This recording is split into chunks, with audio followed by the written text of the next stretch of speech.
Sorry N9 స్టూడియోలోను sorry. Hi hello welcome to N9 మీడియా. నేను మీ జర్నలిస్ట్ శ్రీనిధి. 2024 జూలై 2న ఉత్తరప్రదేశ్ రాష్ట్రం హత్రాస్లో జరిగిన తొక్కిసలాట దుర్ఘటనలో 123 మంది మరణించారు. 80,000 మందికి పర్మిషన్ తీసుకుని 2.5 లక్షల మందిని అనుమతించడం వల్ల తొక్కిసలాట జరిగింది. తనను తాను దైవాంశ సంబూతుడిగా ప్రకటించుకున్న భోలేబాబా అసలు పేరు Narayana Shankar Hari ఉరఫ్ Suraj Paul Jadhav.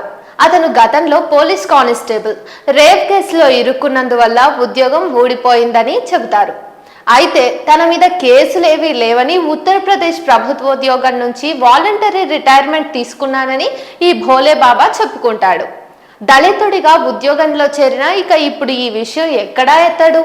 Aligarh grand trunk రోడ్డులో సువిశాలమైన స్థలంలో విలాసవంతమైన ప్రవాస్ ఆశ్రమం ఏర్పాటు చేసుకుని ఉంటున్నారు. 5 స్టార్ హోటల్లో ఉండే వసతులన్నీ అక్కడ ఏర్పాటు చేసుకున్నాడు. ఆయన ఆస్తి 100 కోట్లు ఉంటుందని అంచనా. తన ఆస్తిపాస్తుల వ్యవహారాలు చూసుకోవడానికి, లీగల్ కేసుల్ని పరిష్కరించుకోవడానికి ఒక ట్రస్ట్ ఏర్పాటు చేశాడు ఇతను. దాని పేరు శ్రీ నారాయణ హరి సర్కర్ చారిటబుల్ ట్రస్ట్.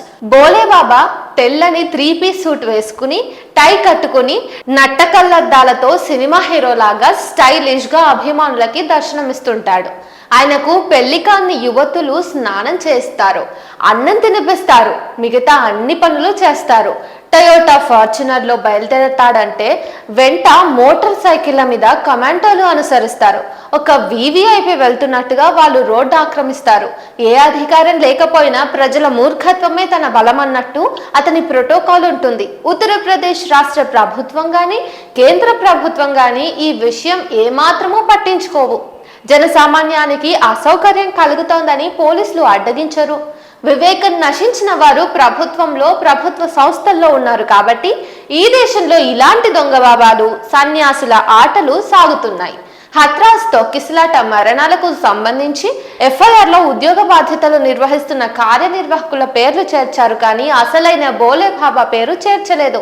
అంటే భోలేబాబాకు పరిపాలకులకు ఉన్న మైత్రి బంధం స్పష్టంగా కనిపిస్తోంది కదా. రాజ్యాంగంలోని ఆర్టికల్ 51A వ్యతిరేకంగా పాలకులు ప్రవర్తిస్తున్నట్టే కదా. ఈ దొంగ బాబా అభిమానులు, ఆరాధికులు మాత్రం పేద కుటుంబాలకు చెందిన వారు, నిమ్న కులాల వారు, వెనుకబడిన జాతుల వారు. ఈ భోలేబాబాకు అతీంద్రియ శక్తులు ఉన్నాయని, చనిపోయిన వారిని సైతం బ్రతికిస్తాడని, అతని పాదాల కింద మట్టిని తీసుకుపోయి తమ దగ్గర ఉంచుకుంటే ఇక అంతే సుఖ సంతోషాలు, భోగ భాగ్యాలు ప్రాప్తిస్తాయని నమ్మే ప్రజలకు అసలు ఇంగిత జ్ఞానం ఉందా? అదే నిజమైతే భోలేబాబా తన అద్భుత అతీంద్రియ శక్తులతో తొక్కిసలాటలో ప్రాణాలు కోల్పోయిన వారిని ప్రాణం పోసి మళ్ళీ బ్రతికించాలి కదా. మరణించిన వారికి ఎందుకు అలా వదిలేశారు ఈయన? భోలేబాబా దర్శనం చేసుకున్న వారికి, ఆయన సత్సంగ్లో పాల్గొన్న వారికి ఆయుర ఆరోగ్యాలు లభించాలి కదా, ఐశ్వర్యవంతులు కావాలి కదా. మరి ఇన్నేళ్లుగా జనానికి ఇవెందుకు లభ్యం కావటం లేదు? దారిద్ర్యం వారిని ఇంకా ఎందుకు వెంటాడుతూనే ఉంది? ఆలోచించే పనే లేదా? భోలేబాబా లాగానే పాయింట్కి వస్తున్నా, భారతదేశ ప్రధాని కూడా తను బయోలాజికల్ గా తన తల్లికి పుట్టిన వాడిని కాదని, భగవంతుడి బిడ్డనని ప్రకటించుకున్నాడు కదా. భోలేబాబాను మించి ఈ మోదీ బాబా గంటకో డ్రెస్ మార్చుకుని స్టైలిష్ గా తిరుగుతుంటాడు. అదతని భావన. కోట్ల విలువైన దుస్తులు వేసుకున్నా మాకు బికారీలాగే కనిపిస్తున్నాడని కొందరు అంటున్నారు. అది మళ్ళీ వేరే విషయం అనుకోండి. ప్రధాని పదవికి ఒక ప్రోటోకాల్ ఉంటుంది కాబట్టి దేశంలోనూ విదేశాల్లోనూ గౌరవ మర్యాదలు లభిస్తాయి. నిజమే, కానీ వ్యక్తిగత స్థాయిలో మోదీ స్థాయి ఏంటి అంటే ఈ దేశ ప్రజలు ఏం చెబుతారు? అబద్ధాల చక్రవర్తి అని చెబుతారు. గుజరాత్, మణిపూర్ మారణకాండలకు మూలకారకుడు అని చెబుతారు. దళితుల్ని, ముస్లింలను ఊచకోత కోయించిన వాడిగా కీర్తిస్తారు. బాబాలందరూ అతి సామాన్యమైన నేపథ్యంలోంచే వస్తారు, కానీ సామాన్యులకు అందనంత ఎత్తుకు ఎదుగుతారు. ప్రైవేటు సెక్యూరిటీ ఏర్పాటు చేసుకుంటారు. రాజకీయ నాయకులతో సత్సంబంధాలు పెట్టుకుని తమ దురాగతాలు బయటపడకుండా జాగ్రత్త పడతారు. ఆశారాం బాపు కావచ్చు, గురుమీత్ రామ్ రహీం కావచ్చు, ఇచ్చాదారి భీమానంద్ చిత్రకూట్ వాలే కావచ్చు, చంద్రస్వామి కావచ్చు, స్వామి అమృత చైతన్య కావచ్చు, స్వామి సదాచారి కావచ్చు, కృపాలు కావచ్చు, జగ్గి వాసుదేవ్ కావచ్చు, ఆర్ట్ ఆఫ్ లివింగ్ రవిశంకర్ కావచ్చు, నిత్యానంద కైలాస్ కావచ్చు, దేవనాథన్ కావచ్చు. లిస్ట్ చాలా పెద్దది. ఇక్కడ కొందరి పేర్లే ఇచ్చాను. వారందరి మీద అత్యాచారం కేసులున్నాయి. లేదా ఆదివాసుల పేదల భూములు ఆక్రమించిన కేసులున్నాయి, లేదా పర్యావరణానికి తీవ్రంగా నష్టం కలిగించిన కేసులున్నాయి. 10 ఏళ్లుగా కేంద్రంలో అధికారంలో మోదీషాలు ఏం చేస్తున్నట్టు? కాంగ్రెస్ ప్రభుత్వం అధికారంలో ఉండగా ఈ బాబాల్లో కొందరిని జైల్లో వేసింది. మరి ఇప్పుడు దేశ నాయకులకు దొంగ బాబాలకు తేడాయే లేకుండా పోయింది కదా. ఇంకా వీరిని జైలుకు పంపేదెవరు? స్వయాన భార్యను చంపిన వాడు సద్గురువుగా చలామణి అవుతున్నాడు మన దేశంలో. అతని యోగా సెంటర్ నుంచి మాయమైన 6గురి ఆచూకీ ఇప్పటికీ తెలియరాలేదు. ఆదివాసుల భూములు ఆక్రమించిన ఈషా ఫౌండేషన్ స్థాపించిన వాడికి ఈ పరిపాలకులు శిక్ష విధించగలరా? విధించలేరు. కారణం ఏంటంటే వారు చేస్తున్న దురాగతాలు అలాంటివి కాబట్టి. కనిపెంచిన తల్లితో తనకు బయలాజికల్ గా సంబంధం లేదన్న వారికి ఏ శిక్ష విధించాలి? విడాకులు ఇవ్వకుండా భార్యను వదిలేసిన వారికి ఏ శిక్ష విధించాలి? జస్టిస్ లోయను చంపించారనే ఆరోపణలున్న వారికి ఈ దేశంలో ఏ శిక్ష లేదు. ఒక ఫేక్ డిగ్రీతో చలామణి అవుతున్న వారి దగ్గర మన విద్యార్థి లోకం నీట్ పేపర్ లీక్ అయ్యిందని మొరపెట్టుకుంటున్నారు. ఎలా ఉన్న దేశం ఎలా అయిపోయింది? దేశంలో ప్రజాస్వామ్యాన్ని అపహాస్యం చేస్తున్న వారే ప్రజాస్వామ్య పరిరక్షణ గురించి మాట్లాడుతున్నారు. దొంగ సర్టిఫికేట్లు, దొంగ డిగ్రీలు సమర్పించి ఐఏఎస్లైన వారి మీద గోధి మీడియా తెగ ఉత్సాహం చూపిస్తోంది. అది చేయాల్సిన పనే. దేశ ప్రజలు సంతోషిస్తున్నారు కూడా. మరి ప్రధాని మోడీ, అతని అనుచరుల సర్టిఫికేట్ల మీద ఈ మీడియా ఎప్పుడు ఎందుకు ప్రశ్నించదు? ఇలాంటి ఎన్నో విషయాల గురించి విసుగెత్తి దేశ ప్రజలు ప్రధాన మీడియాకు దూరమయ్యారు. విదేశీ మీడియాలో, యూట్యూబ్ ఛానళ్లలో వాస్తవాలను తెలుసుకునే ప్రయత్నం చేస్తున్నారు. అందులోనే వాస్తవాలను వెతుక్కుంటున్నారు, ఏరుకుంటున్నారు. ఓటర్లను అంధవిశ్వాసంలో ముంచి జనాన్ని తమ భక్తులుగా లేదా అనుచరులుగా లేదా బాబాలుగా మార్చుకుంటూ ఉంటే అంధవిశ్వాసంలో మునిగిన ఆ భక్తుల్నే ఈ దేశ నాయకులు తమ ఓటర్లుగా మార్చుకుంటున్నారు. వివేకం, విఘ్నత లేని గొర్రెల్లాంటి జనమే వీరిరువురికి అవసరం. బాబాలు ప్రజల్లో పుణ్యం, పాపం లాంటి భయాల్ని కలిగించి ధనప్రాప్తి లాంటి ఆశలు కల్పిస్తారు. దేశ నాయకులు అదే పని చేస్తున్నారు కదా. పుల్వామా అంటారు, పాకిస్తాన్ అంటారు, మెజారిటీ హిందువులకు మైనారిటీలైన ముస్లింల వల్ల భద్రత కరువైందంటారు.